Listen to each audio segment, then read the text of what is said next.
Con nuestro primer invitado del día vamos a hablar de la frontera colombo-venezolana a un mes de lo que fue el protocolo de reapertura y no se reportan cambios significativos. También nos acompaña en este momento Daniela Blandón, nuestra periodista de economía, que estuvo precisamente en este cubrimiento especial que hicimos aquí en France 24 en esta reapertura, si se puede decir así, de la frontera colombo-venezolana. Y nuestro invitado del día, Txomin Las Heras Leizola. Él es investigador adscrito al Observatorio de Venezuela de la Universidad del Rosario y el presidente de la Asociación Diálogo Ciudadano Colombo-Venezolano. Txomin, gracias por estar con nosotros en Directo América de France 24. Buena mañana de miércoles. Muchísimas gracias, Raúl. Un placer estar con ustedes. También Daniela con nosotros en la mesa de trabajo, como la estábamos presentando. Y quiero preguntarle entonces, para dar un poco de contexto, un mes y qué ha pasado, ¿no?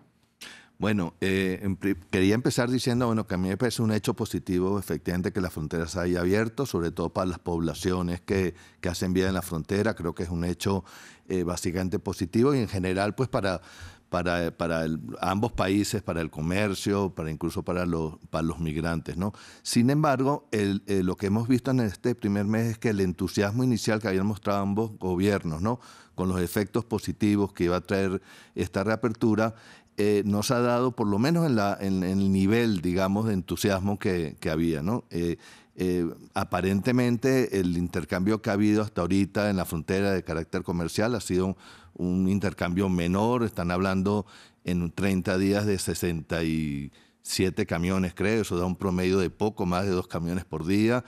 Y los montos que han hablado básicamente el gobierno colombiano, porque el venezolano poco se sabe, digamos, a nivel de cifras. Pero las cifras que ha dado el gobierno colombiano son unas cifras de una cantidad no tan importante. Entonces creo que ese entusiasmo se ha rebajado. Era algo previsible. Creo que había mucho, digamos, un poco de propaganda en esos anuncios iniciales. Pero bueno, creo que esto va a ser un proceso a mucho más largo plazo de lo que se venía diciendo en los anuncios al comienzo. Txomin, yo estuve allá en la frontera ese 26 de septiembre y la gente, como usted lo dice, pues estaba muy emocionada por lo que iba a pasar, pero más que todo por los anuncios que se hicieron en ese momento. El presidente Gustavo Petro dijo que en las próximas semanas se iba a abrir el puente de tienditas. También había mucha expectativa sobre la apertura del transporte particular. ¿Qué ha pasado con eso? Y además con los vuelos, que en ese momento se anunció que se iban a reabrir los vuelos y hasta el momento parece que no ha habido mayores avances. Bueno, yo creo que aquí hay un factor que no se consideró igual suficientemente al comienzo, ¿verdad? Y es que Venezuela es un país que sigue confrontando problemas muy grandes y que tiene un nivel de desinstitucionalización muy importante, ¿no?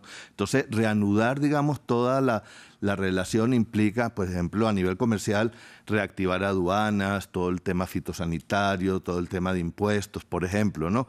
Y en un país que confronta los graves problemas que confronta Venezuela, pues esto no es un tema fácil de solucionar y creo que es una barrera importante para que esto avance mucho más rápido, ¿no? En el caso colombiano es un país que está pues mucho más preparado en ese sentido, está mucho más potente económicamente, tiene mucha más oferta, digamos, exportable que ofrecer, ¿verdad?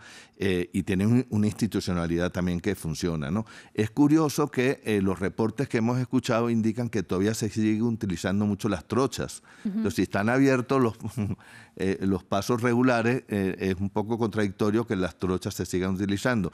Y, no sé, esto es un tema todavía que creo que hay que investigarlo quizá un poco más, pero podría indicar que toda la trama, digamos, ilegal que dominaba todo el paso fronterizo sigue de alguna manera generando más incentivos para que el paso, por ejemplo, de mercancías, etcétera, se produzca por esta vía y no por las vías regulares, ¿no?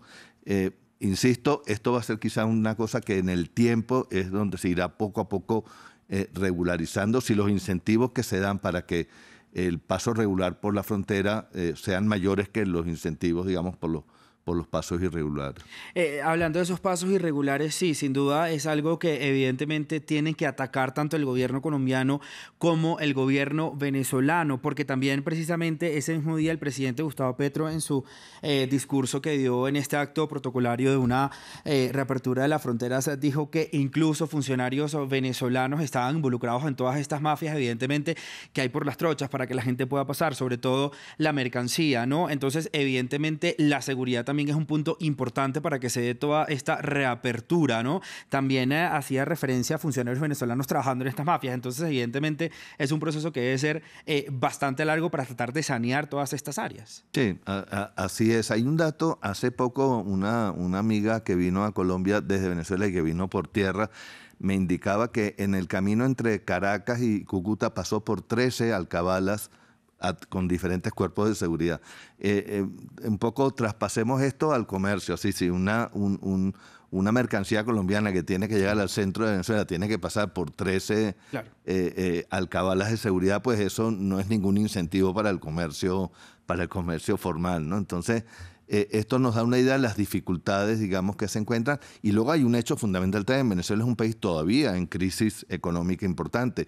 La capacidad de consumo que tiene el país no es la misma que tenía hace 20 años cuando el comercio entre Colombia y Venezuela florecía y llegó a niveles de 7.000, 8.000 millones de dólares. Luego también la capacidad que tiene la industria venezolana de ofrecer productos para exportar también se ha disminuido mucho. Sí, Venezuela tiene grandes problemas y esta reanudación de relaciones no se da entre dos países en condiciones, digamos, iguales. Si la economía venezolana hoy en día pues, puede tener el tamaño de la economía de Paraguay probablemente, ¿no? Entonces, esto es también un obstáculo adicional para que este comercio sea mucho más activo, por lo menos en el corto plazo. 13 puestos de control que evidentemente la gente tiene que pagar dinero para poder pasar, Daniela. Ajá.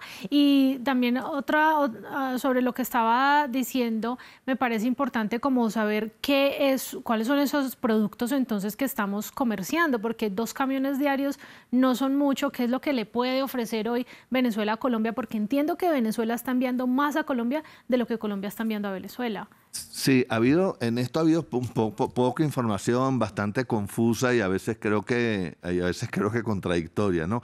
La información ha venido más del lado colombiano, que bueno, como dije, pues tiene una institucionalidad más fuerte y por ejemplo el ministro de Comercio ha dado alguna información. Entonces la información que ha habido sobre qué productos, ¿no? A veces depende de dónde viene la información, pues es sí, como contradictoria. A mí me suenan algunas cosas raras. Estaba escuchando que Venezuela estaba exportando carbón. Un país carbonero. Y Colombia es un país exportador de carbón. Café, entonces me suena un poco, me suena como yo decía, bueno, ¿qué es esto? Esto claro, es un poco raro. Luego también leí algo de que se está exportando aluminio y hierro. Si Venezuela reactiva, porque eso está totalmente parado en Venezuela, la industria del aluminio, que fue importante en algún momento, sí.